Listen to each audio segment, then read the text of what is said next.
నమస్కారం SP news కి స్వాగతం నేను జగన్ ముందుగా హెడ్లైన్స్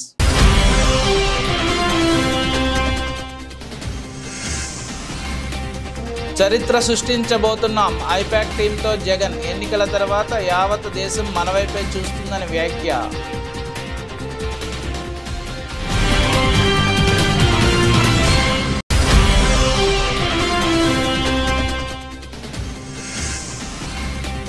ప్రభుత్వ ఆదాయ పెంపు మార్గాలపై రేవంత్ రెడ్డి కీలక సూచనలు పన్ను ఎగవేత పట్ల కఠినంగా వ్యవహరించాలని సూచన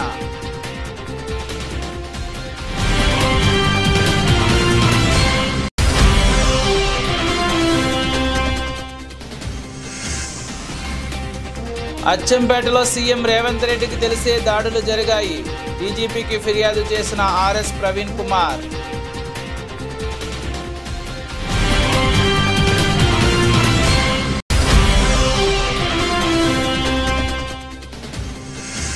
పిన్నెల్లి గ్రామంలో పెట్రోల్ బాంబులు దొరికాయన్న పల్నాడు ఎస్పీ బిందు మాధవ్ ఈ ఘటనపై 5గురు అరెస్టు చేశామని వెల్లడించిన ఎస్పీ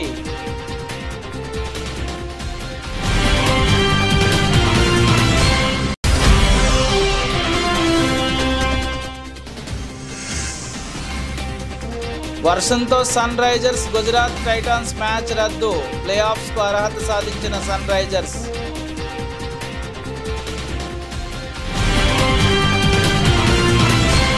ఏపీలో వైసీపీ మరోసారి ప్రభంజనం సృష్టించబోతుందని సీఎం జగన్ అన్నారు. వైసీపీ మళ్లీ అధికారంలోకి రాబోతుందని చెప్పారు. గత ఎన్నికల కంటే వైసీపీ అధిక సీట్లలో గెలవబోతుందని ధీమా వ్యక్తం చేశారు. మనం చరిత్ర సృష్టించబోతున్నామని చెప్పారు. విజయవాడ బెంచ్ సర్కిల్లో ఉన్న ఐపాక్ కార్యాలయానికి జగన్ వెళ్లారు. ఈ సందర్భంగా ఆయన ఎన్నికల ఫలితాలను అంచనా వేశారు. దాదాపు అరగంట సేపు ఐపాక్ ప్రతినిధులతో మాట్లాడారు. ఈ సందర్భంగా ఆయన మాట్లాడుతూ ఈ వ్యాఖ్యలు చేశారు.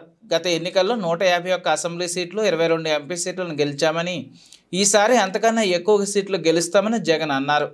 ప్రశాంత్ కిషోర్ ఆలోచించలేనని సీట్లు మనకు వస్తాయని చెప్పారు. జూన్ 4వ తేదీన వచ్చే ఫలితాల తర్వాత యావత్ దేశం మన వైపే చూస్తుందని అన్నారు.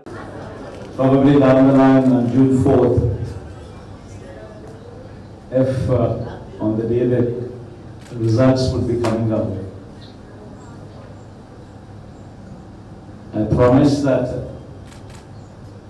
this results would ensure that the whole country would stand up and look towards Andhra Pradesh.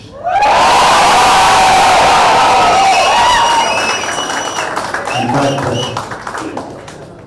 when someone told me last time itself was 151, last time out of 175, 151 itself is a tall number.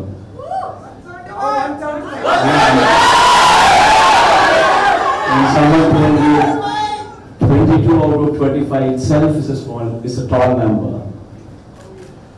This time, we're going to beat that record.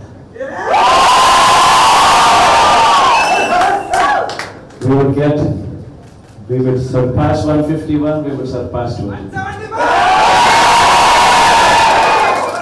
పన్నుల ఎగవేత పట్ల కఠినంగా వ్యవహరించాలని తెలంగాణ ముఖ్యమంత్రి రేవంత్ రెడ్డి అన్నారు. ప్రభుత్వ ఆదాయ పెంపు మార్గాలపై సమీక్ష నిర్వహించారు. గత ఏడాది ఆదాయంపై అసంతృప్తి వ్యక్తం చేశారు. రాష్ట్ర ఆదాయం పెరిగేలా సంస్కరణలు చేపట్టాలన్నారు.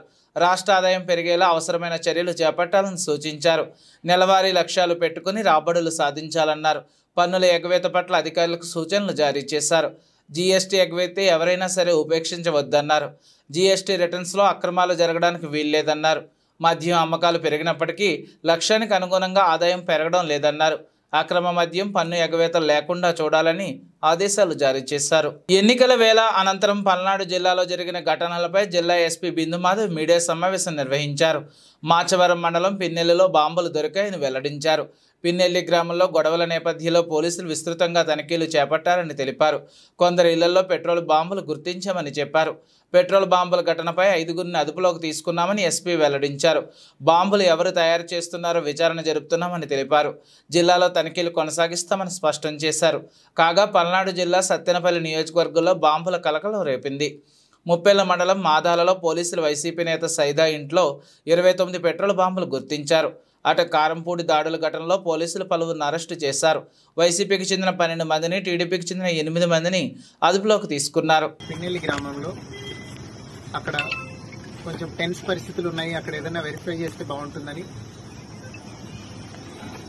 సిఐ గారు అట్లానే మాచవరం ఎస్ఐ గారు అక్కడికి చేరుకొని అన్ని ఇళ్లు ఒకదాని తర్వాత ఒకటి సెర్చ్ చేయడం జరిగింది. అక్కడ చింతపల్లి పెద్ద సైత, చింతపల్లి నన్నే, అల్లాబక్షు, అట్లానే చింతపల్లి జానిభాష తండా పెద్ద నన్ని అనే వాళ్ళ ఇళ్ల మీద, ఒకళ్ళ ఇంటి మీద ఏమో పగలగొట్టిన బియర్ బాటిల్స్, రాళ్లు, అట్లానే ఇంకొకరి ఇంటి మీద పెట్రోల్ పోసి నింపున్న బాటిల్, దానికి పైన ఒత్తి పెట్టి దొరకడం జరిగింది. వీళ్ళందరినీ అదుపులోకి తీసుకున్నాం. వీళ్ళతో పాటుగా ఎవరున్నారో ఇవన్నీ అరేంజ్ చేయడానికి వాళ్ళని కూడా అదుపులోకి తీసుకుంటున్నాము. అట్లానే ఇవన్నీ ఈ పెట్రోల్ పోసి తయారు చేస్తున్న వాళ్ళు ఎవరున్నారో వాళ్ళని కూడా వెంటనే అరెస్ట్ చేయడం జరుగుతుంది. ఇవి 2 కేసులు ఇప్పుడు రిజిస్టర్ చేస్తున్నాము. వీటిలో ఎవరెవరైతే ఇన్వాల్వ్ అయి ఉన్నారో అందరినీ రిమాండ్కి పంపించడం జరుగుతుంది. అలానే ఇలా ఏ విలేజెస్లో అయితే అనుమానాలు ఉన్నాయో అన్ని చోట్ల ఇప్పుడు ఇట్లాంటి సెర్చ్ కొనసాగుతుంది. ఎక్కడెక్కడ ఇట్లాంటి అవాంఛనీయ సంఘటనలకు పాల్పడటానికి ఇట్లాంటి కాంట్రాబ్యాండ్ మెటీరియల్ ఎవరైతే హోల్డింగ్ చేస్తున్నారో వాళ్ళందరి మీద కేసులు పెట్టి రిమాండ్కి పంపి స్ట్రిక్ట్ యాక్షన్ తీసుకోవడం జరుగుతుంది. అనారోగ్యంతో బాధపడుతూ సూర్యాపేట జిల్లా కేంద్రంలోని ఓ ఆసుపత్రిలో వైద్య సేవలు పొందుతున్న పట్టణంలోని 15వ వార్డు బీఆర్ఎస్ పార్టీ అధ్యక్షుడు సాకినాల జానేను మాజీ మంత్రి ఎమ్మెల్యే గుంటకంట్ల జగదీష్ రెడ్డి పరామర్శించారు.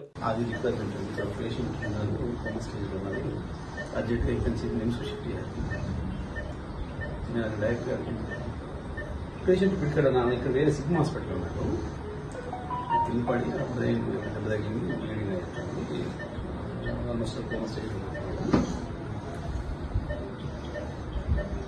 అటు పంపుతామని నిమ్స్ పంపుతామని నిమ్స్ డైరెక్టర్ గారితో మాట్లాడినాను, పంపిస్తున్నాను. ఆక్సిజన్ ఎట్లా చేయండి అంటే మనకి నా రిక్వైర్మెంట్ ఏంటంటే ఇప్పుడు అంబులెన్స్, ఆక్సిజన్ అంబులెన్స్ మన దగ్గర ఉంది కదా, ఆక్సిజన్ అంబులెన్స్ సపోర్ట్ చేస్తుంది, ఇమ్మీడియట్గా షిఫ్ట్ చేస్తాము. ఒకసారి మీరు అది అంబులెన్స్ చెప్పేసేసి మీరు అంబులెన్స్ చెప్పేసేసి మీరు నెంబర్ ఇచ్చేసేస్తే మేము కాల్ చేసేసి ఒకసారి చెక్ చేయండి. పెట్టండి, ఏం లేదు, మీరు చెక్ చేసేసి ఉన్నది అంటే వాళ్ళ నెంబర్, కాంటాక్ట్ నెంబర్ అది ఇచ్చేసేస్తే మామూలుగా కోఆర్డినేట్ చేసుకొని తీసుకుపోతారు ఇమీడియట్గా. షిఫ్ట్ చేద్దాం. అది అప్పుడు నేను స్పెషల్ ఇంట్రెస్ట్ పెట్టి ఇచ్చినాను, అది నేను అంబులెన్స్ ఒకసారి కనుక్కొని చెప్పండి నాకు. అన్ని రకాల వడ్లకు బోనస్ వర్తింపజేసి తడిసిన ధాన్యాన్ని వెంటనే కొనుగోలు చేయాలి. సన్న బియ్యం పండించే రైతులకు మాత్రమే రాష్ట్ర ప్రభుత్వం క్వింటాలకు 500 బోనస్ చెల్లిస్తామన్నట్లు వార్తలు వస్తున్నాయి. రైతాంగం తీవ్ర ఆందోళనకు గురవుతున్నారు. ఈరోజు కురిసిన అకాల వర్షానికి ధాన్యం తడిసింది. రైతులు తల్లడిల్లిపోతున్నారు. రానున్న 5 రోజులు భారీ వర్షాలు ఉంటాయని వాతావరణ శాఖ హెచ్చరిస్తుంది. అందువల్ల రైతులు మరింత నష్టపోకుండా చూడాల్సిన బాధ్యత ప్రభుత్వానిదే. అన్ని రకాల వడ్లకు బోనస్ వర్తింపజేయాలని, తడిసిన ధాన్యాన్ని వెంటనే కొనుగోలు చేయాలని సిపిఐ తెలంగాణ రాష్ట్ర కమిటీ రాష్ట్ర ప్రభుత్వాన్ని డిమాండ్ చేస్తోంది. సన్నబియ్యం పండించే రైతులకు మాత్రమే బోనస్ వర్తింపజేయనున్నట్టు వార్తలు వస్తున్నాయి. ఈ వార్తలు చూసినటువంటి రైతాంగం తీవ్ర ఆందోళనకు గురవుతున్నది. వడ్లు పండించేటువంటి రైతుల్లో 20% మాత్రమే సన్నబియ్యం పండిస్తారు. 80% మంది దొడ్డు బియ్యం పండిస్తున్నారు. ఈ దొడ్డు బియ్యం పండించే వాళ్ళు అత్యధికులు సన్నకారు, చిన్నకారు రైతులు. ఇప్పుడు ఈ వార్తలు చూసి తీవ్రమైనటువంటి ఆందోళనకు గురవుతున్నారు.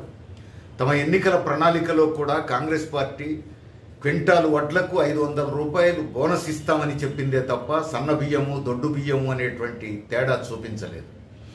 ఇప్పుడు వస్తున్నటువంటి వార్తలు నిజమే అయితే రైతులు తీవ్రంగా నష్టపోతారు. అందుకని తక్షణమే రాష్ట్ర ప్రభుత్వం అన్ని రకాల బియ్యం పండించేటువంటి రైతులకు బోనస్ వర్తింపజేయాలని చెప్పి సిపిఎం కోరుతున్నది. ఈ విషయంలో రైతులలో ఆందోళనను తొలగించడం కోసం స్పష్టమైనటువంటి ప్రకటన విడుదల చేయాలని కూడా డిమాండ్ చేస్తున్నాం. అంతేకాదు ఈరోజు భారీ వర్షానికి పెద్ద ఎత్తున ధాన్యం తడిసిపోయింది. రైతులు విలవిల్లాడుతున్నారు. తడిసిన ధాన్యాన్ని కూడా ప్రభుత్వం కొనుగోలు చేయడానికి ఏర్పాట్లు చేయాలి. అంతేకాదు రానున్న 5 రోజుల పాటు వర్షాలు ఇంకా రానున్నాయనేది వాతావరణ శాఖ చెప్తోంది. అందుకని తక్షణమే రైతుల ధాన్యం మొత్తం కొనుగోలు చేయడానికి ఏర్పాట్లు చేయాలి. ఈ సందర్భంగా 3 ముఖ్యమైనటువంటి అంశాలని ప్రభుత్వం దృష్టిలో పెట్టుకోవాలి. తక్షణమే 500 రూపాయల బోనస్ను సన్నబియ్యం, దొడ్డు బియ్యం అనే తేడా లేకుండా రైతులందరికీ వర్తింపజేయాలి. ఈ యాసంగి పంటకే దాన్ని వర్తింపజేయాలి. తడిసిన ధాన్యాన్ని కూడా కొనుగోలు చేయాలి. ఇంకేమాత్రం ఆలస్యం చేయకుండా రైతులు పండించినటువంటి పంటను వెనువెంటనే మళ్ళీ తడిసిపోయే ప్రమాదం లేకుండా కొనుగోలు చేసి రైతులను ఆదుకోవాలని చెప్పి కోరుతాం. ఢిల్లీ ఎక్సైజ్ పాలసీ కుంభకోణంలో అరెస్ట్ అయ్యి తీహార్ జైల్లో ఉన్న ఎమ్మెల్సీ కవితతో బీఆర్ఎస్ నాయకులు ఆర్ఎస్ ప్రవీణ్ కుమార్ మరియు బాల్కా సుమన్ ములాఖాత్ అయ్యారు. అనంతరం వారు తెలంగాణ భవన్ వద్ద మీడియాతో మాట్లాడారు.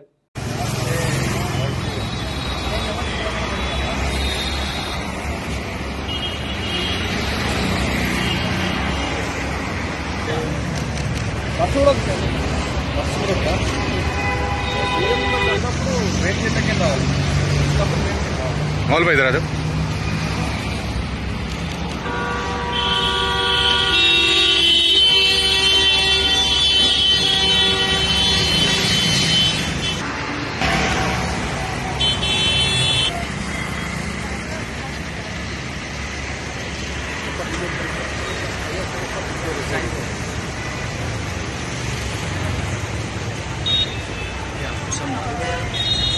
ఈ నెల 27న జరిగే ఎమ్మెల్సీ ఎన్నికలకు పట్టభద్రుల ఓటును వినియోగించుకోవాలని అసిస్టెంట్ ఎన్నికల అధికారి స్టేషన్ ఘనాపూర్ ఆర్డీఓ వెంకన్న అన్నారు. జనగామ జిల్లా స్టేషన్ ఘనాపూర్ నియోజకవర్గ కేంద్రంలోని ఆర్డీఓ కార్యాలయంలో డిఎస్ వెంకన్న మీడియా మిత్రులతో ఆత్మీయ సమావేశం నిర్వహించారు. ఈ సందర్భంగా వెంకన్న మాట్లాడుతూ ఈ నెల 13న జరిగే పార్లమెంట్ ఎన్నికలు అన్ని విధాలుగా సజావుగా జరిగినందుకు ప్రత్యక్షంగా పరోక్షంగా సహకరించిన అధికారులకు, సిబ్బందికి, ఓటర్లకి, మీడియాకు కృతజ్ఞతలు తెలుపుతున్నానని అన్నారు. అసెంబ్లీ ఎన్నికల కంటే ఈసారి పార్లమెంట్ ఎన్నికలకు సంబంధించి ఎలాంటి లోపాలు లేకుండా అన్ని విధాలుగా సౌకర్యాలు ఏర్పాటు చేసినట్లు తెలిపారు.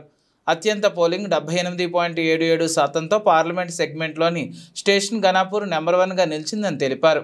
అలాగే ఈ నెల 27వ తేదీన ఎమ్మెల్సీ ఎన్నికలు జరగనున్నట్లు తెలుపుతూ దానికి సంబంధించిన వివరాలు ఆయన వెల్లడించారు. డివిజన్ పరిధిలోని స్టేషన్ ఘనాపూర్ మండలంలో 2027, జత్గాడ్లో 1512, సిల్పూర్లో 1144, పాలకుర్తిలో 2495, కొడకండ్లలో 1035, మొత్తం డివిజన్లో 8543 పట్టభద్రుల ఓట్లు ఉన్నాయని, వారికి త్వరలోనే స్విప్పులు అందజేస్తామని అన్నారు. పట్టభద్రుల ఓట్లు వినియోగించుకోవాలని కోరారు. జూన్ 6 వరకు ఎన్నికల కోడ్ అమల్లో ఉంటుందని, ఎన్నికల ప్రచారానికి సంబంధించిన అన్ని అనుమతులు తనతో పొందాలని అన్నారు. ఎవరైనా ఎన్నికల కోడ్ నిబంధనల విరుద్ధంగా పాల్పడితే చర్యలు తప్పవని హెచ్చరించారు. మొత్తం 10 పిఎస్లు అంటే మన కాన్స్టిట్యూన్సీలో మొత్తం 10 పిఎస్లు ఉంటాయి. మన డివిజన్లో 10 కాన్స్టిట్యూన్స్, మన డివిజన్లో 10 పిఎస్లు. దాంట్లో ఏంటంటే గన్పూర్లో 3 పిఎస్లు ఉంటాయి. పోలింగ్ స్టేషన్ 3 గన్పూర్లో, చిల్పూర్లో 1, జఫర్గఢ్లో 2 పిఎస్లు, పాలకుర్తిలో 3 పిఎస్లు, కొడకండ్లో 1, మొత్తం కలిపి 10 పిఎస్లు అండి. మనకు ఓటర్స్ ఎంతమంది అంటే గన్పూర్లో 2027 మంది, 2027 మంది మన గన్పూర్లో ఉంటారు. అదేవిధంగా చిల్పూర్లో 1644 మంది ఉంటారు ఓటర్లు, జఫర్గఢ్లో 1512 మంది ఉంటారు, పాలకుర్తిలో 2495 మంది ఉంటారు, కొడకండ్లలో 1305 ఉంటారు. అక్కడ టోటల్ వీళ్ళు మన గ్రాడ్యుయేట్స్ ఇక్కడ మన డివిజన్లో 27వ తారీఖు వాళ్ళకు ఓటింగ్ ఉంటుంది. ఇక్కడ 5వ తారీఖు కౌంటింగ్ ఉంటుంది. 27వ తారీఖు ఓటింగ్ ఉంటుంది. ఇక్కడ ఎమ్మెల్సీ ఓటింగ్. 5వ తారీఖు కౌంటింగ్ ఉంటుంది. 8543 మంది ఉన్నారు. 8543. గన్పూర్ వచ్చేసి 2027, చిల్పూర్ వచ్చేసి 1144. ఖమ్మం పట్టణంలోని సర్దార్ వల్లభాయ్ పటేల్ స్టేడియంలో మార్నింగ్ వాక్లో పట్టభద్రులను, నగర విద్యావంతులను, మేధావులను, ఖమ్మం, నల్గొండ, వరంగల్ పట్టభద్రుల నియోజకవర్గ ఎన్నికల్లో మొదటి ప్రాధాన్యత ఓటు వేసి మీ పక్షాన కొట్లాడే ప్రభుత్వాన్ని ప్రశ్నించే వాడిగా గుండెకండుగా నిలబడాలని పట్టభద్రుల నియోజకవర్గ ఎమ్మెల్సీ అభ్యర్థించడం జరిగింది. ఈ కార్యక్రమంలో ఖమ్మం జిల్లా బీఆర్ఎస్ పార్టీ అధ్యక్షులు ఎమ్మెల్సీ తాతా మధు, పట్టభద్రుల ఎన్నిక ఖమ్మం నియోజకవర్గ ఇన్ఛార్జ్ ఆర్జేసీ కృష్ణ, టౌన్ అధ్యక్షులు పగడాల నాగరాజు, ఇతర డివిజన్ నాయకులు, కార్యకర్తలు పాల్గొన్నారు.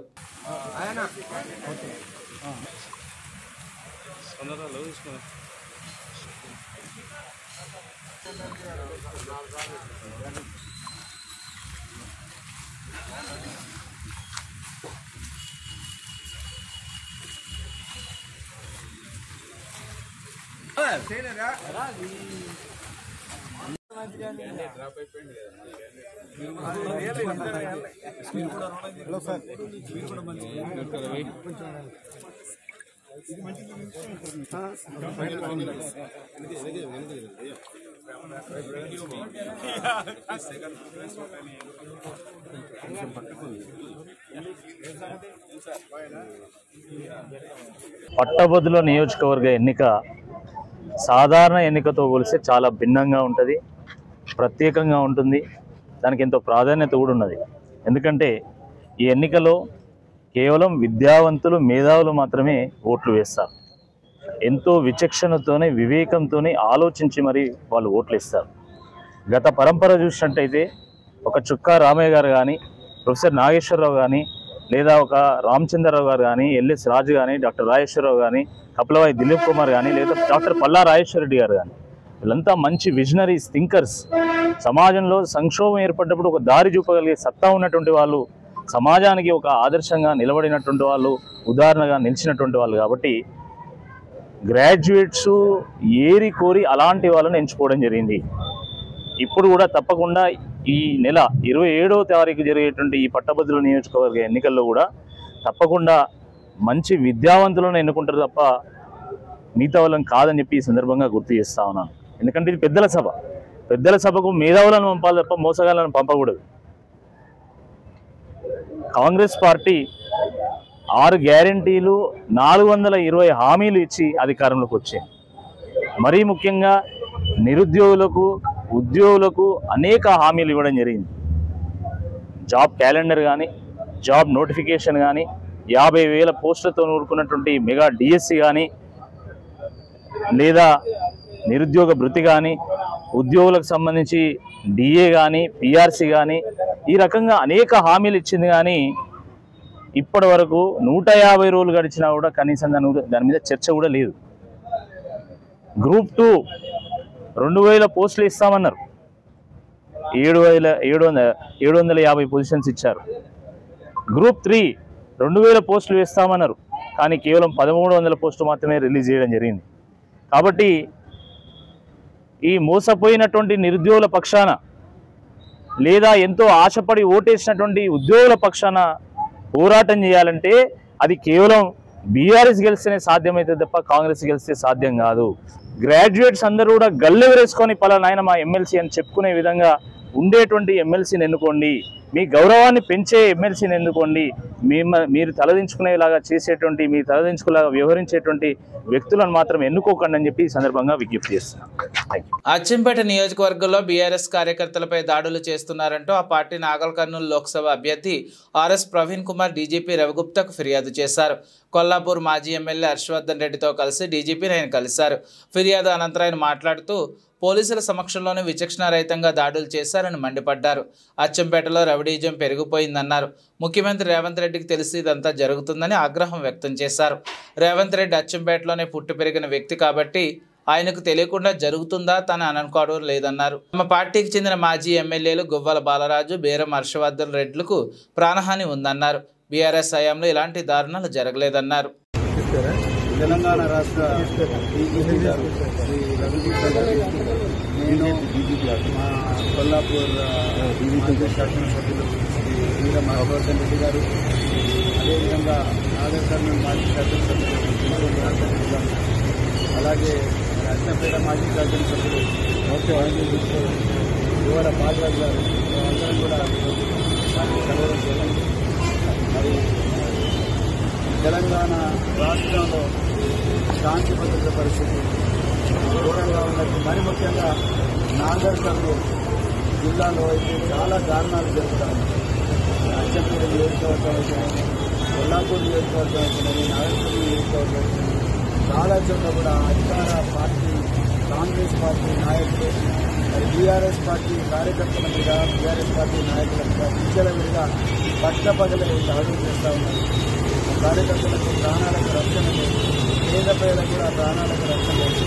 గ్రామీణ ప్రాంతంలో కొల్లాపూరు, అచ్చపేట, నాగర్కర్నూలు ఈ నియోజకవర్గాల్లో గ్రామీణ ప్రాంతాల్లో భయానక వాతావరణం నెలకొన్నది.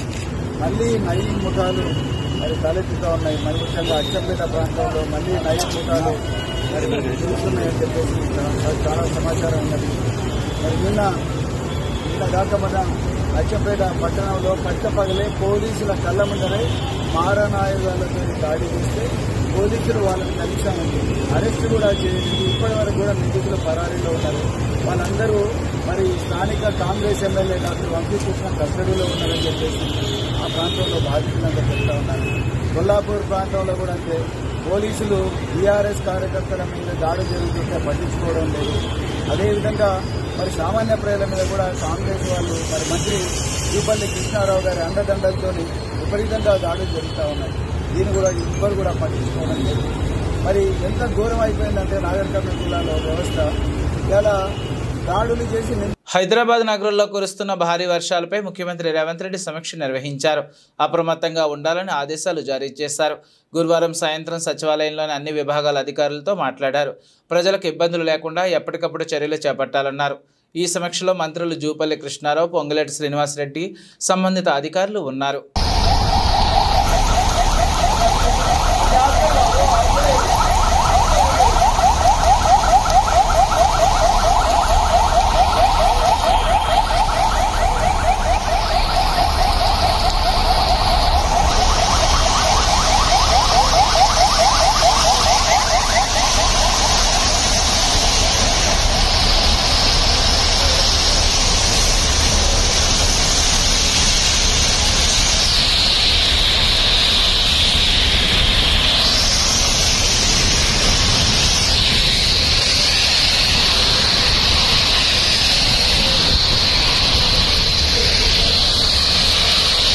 హైదరాబాద్లో భారీ వర్షం కురుస్తుండటంతో పలు ప్రాంతాల్లో రోడ్లు జలమయమయ్యాయి. ఆర్టీసీ క్రాస్ రోడ్, బంజారాహిల్స్, సచివాలయం, అమీర్పేట, కుక్కటపల్లి, హిమాయత్ నగర్, బషీర్బాగ్ తదితర ప్రాంతాల్లో రోడ్లు జలమయమయ్యాయి. పలు ప్రాంతాల్లో మోకాలు లోతు వరకు నీరు నిలిచింది. నగరంలో పలు ప్రాంతాల్లో ట్రాఫిక్ జామ్ అయింది. బంజారాహిల్స్లోని ఉదయనగర్ ప్రాంతంలో వర్షం దాటికి నాలా దెబ్బతింది. మేయర్ గద్వాల్ విజయలక్ష్మి ఈ నాలా ప్రాంతాన్ని పరిశీలించారు.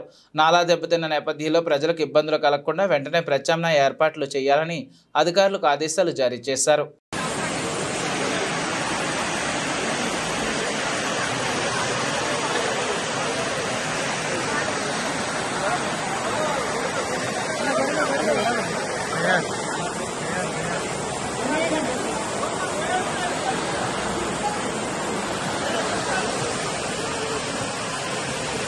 హైదరాబాద్లో భారీ వర్షం కురిసింది. ఒక్కపోతలతో ఉక్కిరిబిక్కిరి చేసిన వాతావరణం ఒక్కసారిగా చల్లబడింది. రంగారెడ్డి, హైదరాబాద్ జిల్లాల్లో విస్తారంగా వర్షాలు కురుస్తున్నాయి. Banjara Hills, Kukatpally, Miyapur, Jubilee Hills, Somajiguda, Secunderabad, Khairatabad, Tarnaka, Begumpet, Alwal, Uppal, Ramnagar, Koti, Mehdipatnam, Masab tank, Begum Bazar, Hitec city, Dilsukh Nagar, LB Nagar ప్రాంతాల్లో భారీ వర్షం పడింది. వర్షం కారణంగా పలు లోతట్టు ప్రాంతాలు జలమయమయ్యాయి. నగరంలో పలు చోట్ల ట్రాఫిక్ జామ్ అయింది.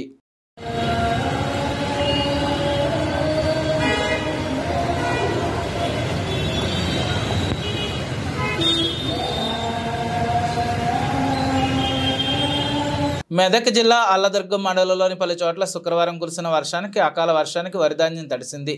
అల్లదుర్గంలో ఏర్పాటు చేసిన వరి కొనుగోలు కేంద్రం ఇప్పటికీ ప్రారంభించకపోవడంతో రైతన్నలు ధాన్యం ఆరబెట్టుకోగా పడికాపులు పడుతున్నారు. అంతలోనే వర్షం జోరందుకుంది. రైతన్నలు ఏం చేయాలో తోచక అయోమయ స్థితిలో కన్నీరు మున్నీరు అవుతున్నారు. వరి కొనుగోలు కేంద్రాలు త్వరగా ప్రారంభించి ప్రతి గింజను కొనుగోలు చేస్తామని స్వయానా తెలంగాణ రాష్ట్ర ముఖ్యమంత్రి రేవంత్ రెడ్డి చెప్తున్నా రైతన్నలకు మాత్రం కష్టాలు తప్పడం లేదని చెప్పవచ్చు. శుక్రవారం కురిసిన వర్షంతో వరిధాన్యం కుప్పలు కాస్త తడిసి రైతులను కంటతడి పెట్టించింది. ధాన్యం లోడును తరలించేందుకు లారీలు రాకపోవడంతో కొనుగోలు కేంద్రాల వద్ద జాప్యం జరుగుతుందని రైతన్నలు తమ గోడును విన్నవించారు.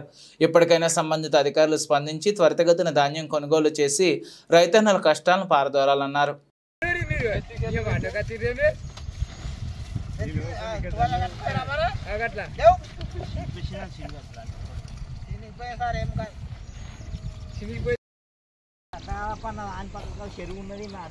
నువ్వు ఆగప్ప ఈడ వడ్లు మొత్తం అట్లా ఉన్నాయని చూపిద్దాం.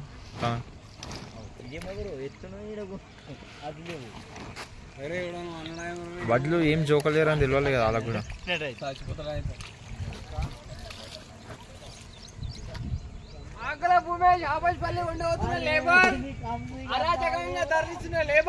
జగిత్యాల జిల్లా ఎండపల్లి మండల కేంద్రం హైవే రోడ్డుపై కరీంనగర్ నుండి మంచిర్యాల వైపు వెళ్తున్న ఆర్టీసీ బస్సును లారీ ఢీకొట్టింది.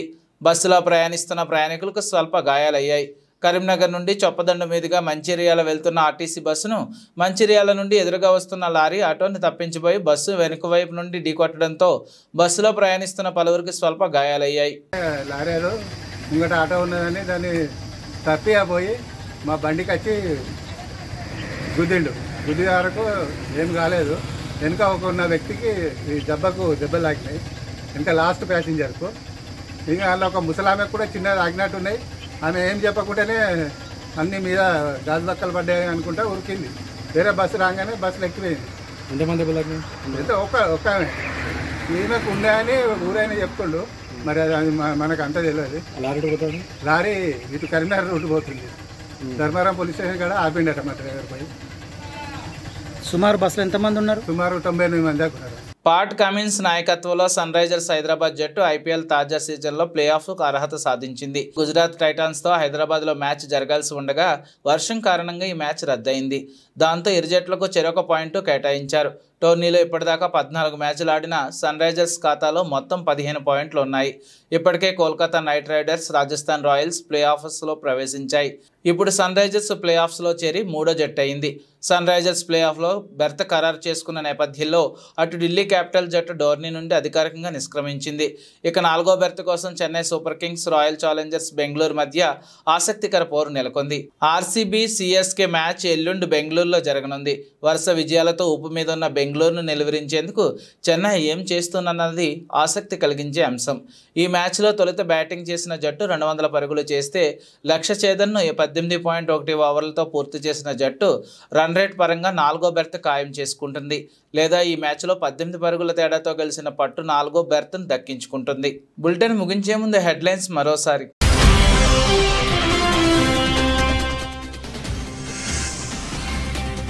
చరిత్ర సృష్టించబోతున్నాం, ఐపాక్ టీంతో జగన్. ఎన్నికల తర్వాత యావత్ దేశం మనవైపై చూస్తుందని వ్యాఖ్య.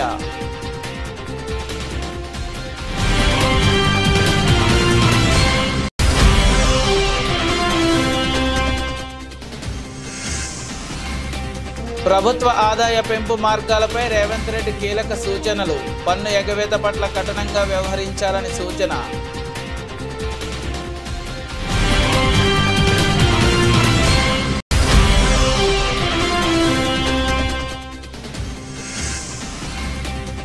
అచ్చంపేటలో సీఎం రేవంత్ రెడ్డికి తెలిసే దాడులు జరిగాయి.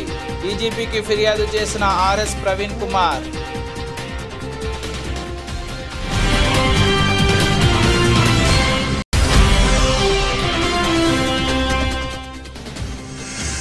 పిన్నెల్లి గ్రామంలో పెట్రోల్ బాంబులు దొరికాయన్న పల్నాడు ఎస్పీ బిందు మాధవ్. ఈ ఘటనపై 5గురు అరెస్టు చేశామని వెల్లడించిన ఎస్పీ.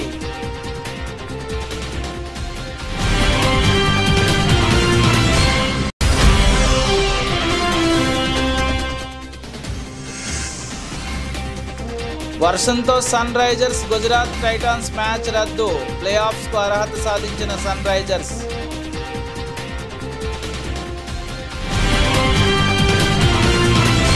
ఈ బులెటిన్ ఇంతటితో సమాప్తం. తిరిగి మరిన్ని వార్తా విశేషాల కోసం చూస్తూనే ఉండండి.